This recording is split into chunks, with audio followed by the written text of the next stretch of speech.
we are now honored to bring in our guest for today. Our interview is going to be with Mr. Paul Kochanski. He's a pharmacist, and he's going to be telling us about the secrets and the science behind a good night of sleep.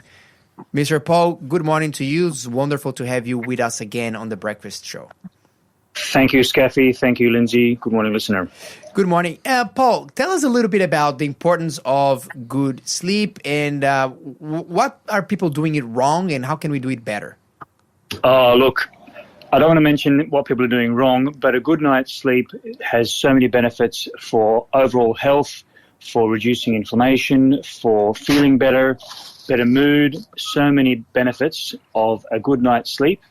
And there are some simple things that people can incorporate in their life, from natural options, just things in their day routine that will help them sleep better. Okay.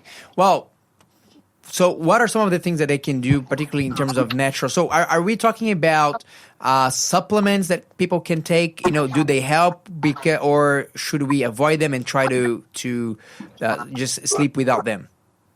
Look, as I go about my work, oftentimes people go to their doctor first and say, "Hey, doctor, I'm not sleeping well. What can I do?" And the doctor prescribes them some sleeping medications, and that is an option. But I like to also suggest that people consider, before they go onto the chemicals, to try natural options like lavender, passion flower, magnesium, lemon balm that comes from North and South Wales. It's a member of the mint family. And those natural options, together with others, have been shown to promote and help people to sleep without the need for heavier medications that down the track may have some side effects, and their sleep may not be as deep rather than doing it naturally, and their body has the chance to sleep deeper and then feel more refreshed in the morning. Okay. So how does it work? How does the lavender work, lemon balm? What do you have to do? Do you have to sprinkle it in your pillow? How do you use it? That's good. Well, look, lavender comes as an essential oil. People can use a diffuser. There's lavender capsules that are safe to use orally in small amounts. A magnesium powder comes as a powder with passion flower mixed in. So just mix that in, after your dinner, and that starts absorbing in your body and then promotes, sleep. Lemon balm, you can make a tea. Chamomile, you can make a tea. So these are simple things that people can do that won't cause more problems down the track. Do you know what I mean? Mm-hmm. Yes.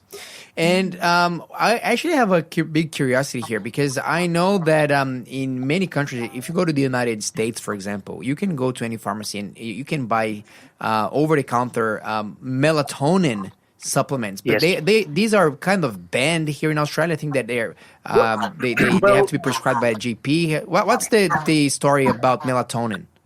Well, melatonin has been around for a long time, as you mentioned, yes, correctly. And melatonin is available on doctor's prescription for those people that are under 55 that need that.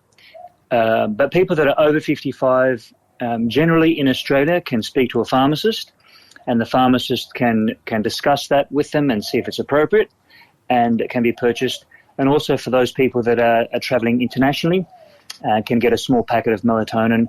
And melatonin, as you are aware, is one of the chemicals that is involved with the circadian rhythm, the body's 24-hour dark, light, sleep-wake cycle, body clock, and that can help as well, which is more of a natural approach to promote sleep. So yes, melatonin is available in Australia as well as overseas. Okay, very good.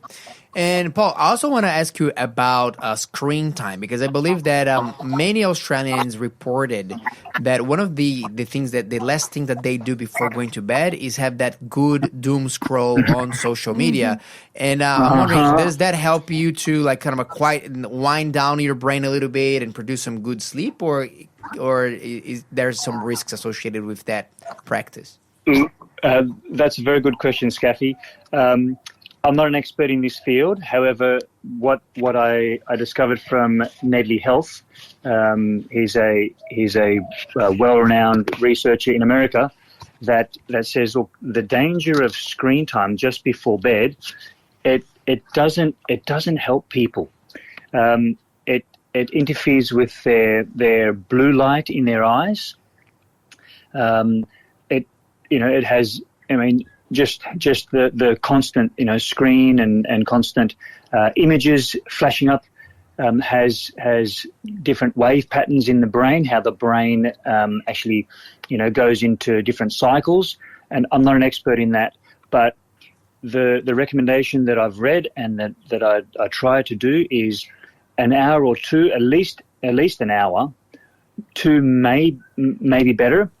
Before bed, no screens, turn off the TV, turn off the iPhone, turn off the phone, and just have a book or a gentle music or just do something different rather than the screen light in your face. Mm-hmm, I see. To have a bit of a detox, and I think that it goes beyond the blue light. Depending on the content that your social media is feeding you, it can be quite stimulating as well for your brain. Yeah, and you're thinking about the different things, and you're thinking how to respond or different feelings. So yes, that may not be the best. Absolutely. What about stimulants? A lot of people enjoy drinking a cup of coffee even after going to bed, after dinner. In many restaurants, people offer, hey, would you like a little cup of coffee after after dinner, particularly in some like higher end restaurants. What's the potential of caffeine? Because some people report that, they can drink a whole cup of coffee and they can sleep like a baby. And others say, look, I'm awake the entire night if I had like just a sip of it in the morning. What's the influence of caffeine in sleeping? How does it work? That's a good question. Dr. Ross Grant, who I think you know, and the listener might know as well, he's an expert in this field, but just briefly, caffeine blocks adenosine receptors in the brain, and that receptor is a neurotransmitter, adenosine, that promotes sleep. So people say, I drink caffeine throughout the morning and then early afternoon, and then come to me saying, look, I'm having trouble sleeping. And one of the questions I ask is, how much caffeine do you consume? And they tell me, and I say, look, may I recommend that be reduced? And I was just speaking to a friend last night, actually, saying that he knew a person that was drinking a lot of caffeine, and just over weeks and weeks and weeks, reduced it down to a minimum or even not at all. So it is possible, and there are many healthy alternatives to caffeine that won't interfere with the neurotransmitters in the brain. Yeah. But for those people that say, because it's known that caffeine is metabolized very differently from person to person, these people that say, look, I can have a cup of coffee before going to bed and that doesn't affect my sleep at all. Is it really that the case, do you think? Or do you think it's probably their sleep, even though they are able to sleep, their sleep is probably not as good by virtue of having taken that caffeine? I would say that's correct, the last thing you just said, because there are different levels of sleep, and I'm not an expert in this, but there's the light sleep, the rapid eye movement sleep, the deeper sleep, and the refreshing sleep, and the restorative sleep, and then as the morning comes, you kind of wake out of that, and then a bird can chirp in the morning and you're awake. So whereas if the same noise happens when in the middle of the night, you won't hear it because the sleep is deeper. So there are different things that, yes, people say, yes, I can fall asleep, but is the sleep refreshing? And I guess a definitive answer would be go to a sleep study and they'll see, yes. Yeah, it's very interesting. What about the right position? Because some people like to sleep on their backs, some people like to sleep on their sides, some people like to sleep with their tummy down. I'm a bit of a tummy down person. I do not know you, listener, or you, Lindsay, but Paul, I'm a side sleeper. You're a side sleeper? Yeah. What are some of the tips? And sometimes people are tossing and turning and they cannot find the right position to sleep in that particular night? Is there any tips regarding finding that ideal relaxing body position to sleep? No, no, Scaffy, I don't have any comment on that. They can call you and ask you. Is that okay? Absolutely. Oh, okay. What about other aids to sleep, Paul? What else are we looking here that we can incorporate to our routine, to our day-to-day, so we can ensure a better sleep? Oh, look, hydrotherapy. Sometimes people find a contrast shower, hot and cold, or even just a warm bath may help just people relax a bit. So that's another option. Making sure they get enough sunlight during the day, particularly in the morning. Morning sun is good because that even tells the body, hey, it's daytime now, and in so many hours it'll be nighttime, and then so that will help a good night's rest in the evening. So try to have adequate sunshine. That is very interesting. And what about when a lot of people report that one of the reasons of their insomnia is that their thoughts are rushing, and they're thinking, and they're probably harboring anxious thoughts in their minds. Perhaps they're worried about how they're going to pay their bills, or they're worried about their children, or they're worried about tomorrow. What can they do about it if their brains are having a hard time slowing down before going to bed? That's a good question. I don't have all the answers, but I think between, all of us, we understand that prayer is a good way to just cast our burdens onto a loving Father in heaven. Reading the Bible and encouraging Bible passage. Maybe sharing your thoughts on paper to write it down. If it's appropriate, call a friend and share that with a friend. There are many strategies just to calm the mind. Sing a gentle song. Other strategies? What are your thoughts? Yeah, look, I think these ones are good. Me personally, I'm a big fan of reading the Bible before going to bed. Yeah. I actually try to memorize the Bible because I not so much with the intent of memorizing that particular passage sometimes, but just by my brain trying to get that effort of memorizing, I ended up falling asleep with a nice thought in my mind. That's a really good idea. And Paul, one more thing here, because we had about just 1 minute left in our interview. I'm wondering about napping. Napping is a bit controversial. Some people say that, look, they cannot go throughout their day without napping. It's my favorite sport. Lindsay's, for example, it's her favorite sport. She has an Olympic gold medal on that, apparently, what she was telling me. And but napping can also disrupt your nighttime cycle. So how do we find the balance there?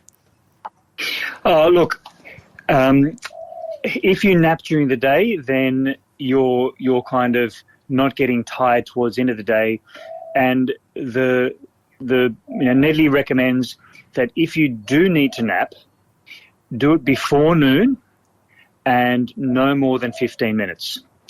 So an afternoon sleep or a long daytime sleep, unless you're absolutely exhausted from night shift or whatever, that's a different story. But just sleeping too much during the day may not give you a good night's rest. Okay, so you're talking about just like a power nap, really. What a 15-minute nap 10, is. 15 minutes, that should be okay before noon if you need to. Very good. And Paul, I love my power nap. do you like a power? How long are your power naps? 10 minutes. Boom. Oh. I lay down, takes me about 10 minutes to fall asleep, and then I sleep for 10 minutes. I wake up, look at my clock. Always around 10 minutes. Wow. And then I'm good to go. But mine are usually around 2. Okay. Very Yeah, good. I always try to have my nap before 4 p.m. If it's after 4, I'm like, I'll just wait to go to bed properly. Yeah. Okay. And Paul, if people want to know more about that, is there an article by Nedley Health that you recommend? Yes, if people just search the web, Nedley Health Solutions, and then 13 tips for sleeping better, they'll be able to review some of the things we mentioned and find some resources that may help them have a good night's rest. Absolutely. 13 tips to sleeping better by Nedley Health Resources. If you would like for me to send you the link to that article, you can also text us here if it's easier to 0491 064 669, and we will share that article with you. And we are praying and hoping that you can get a better sleep. I myself am going to try the lavender essential oil tonight and see if that helps me. Paul, thank you so much for bringing us these incredible tips about how to sleep better. This is definitely something that we all can improve on and enjoy more.